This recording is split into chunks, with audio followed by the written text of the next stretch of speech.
Well, a warm welcome to anyone joining. Thank you for being here. Go ahead and get yourself ready with a notebook. Grab a pencil or pen. Whatever you choose to write with is fine. This is math from the void. Math coming at you pretty much out of nowhere. And today we have a nice, quick SAT style problem. It's technically in the field of algebra, talking about functions. And it's multiple choice here. How gracious was I? Huh? Yeah, so go ahead and give the problem a look. And then give yourself about a minute. I challenge you to complete this in 1 minute. Now, some problems, of course, will take longer than the average time per question, which is about 1.5 minutes or 1:40 seconds. Some questions will be faster. This question is absolutely one that can be answered very quickly. In fact, it can be answered in like 30 seconds. I'm giving you a minute because I'm nice. So try it out for yourself first. Then when you're ready, unpause the video, come on back, see how it was done here.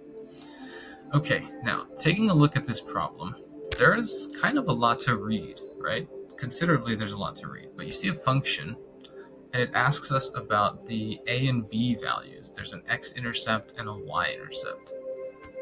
And they make it very clear for you in this problem, which they will not always do, but the highlighted concept here is that at an x-intercept, we want to make the y equal to 0, and at the y-intercept, we want to make the x equal to 0.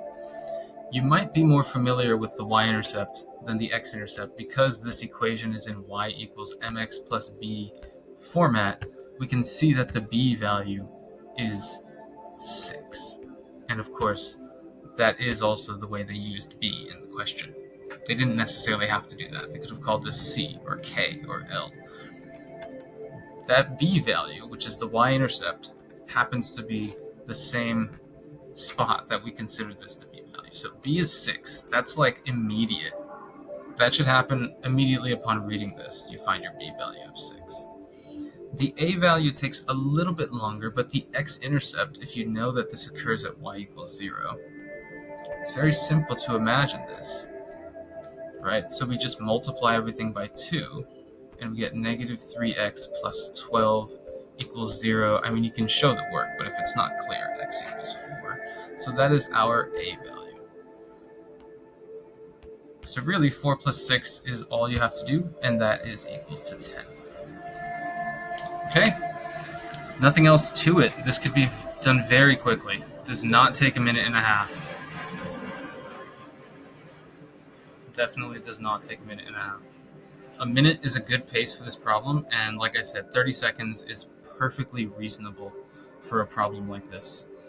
You just gotta remember some of your core principles. Okay, I think that's enough blab out of me for this one. I'll catch you guys next time.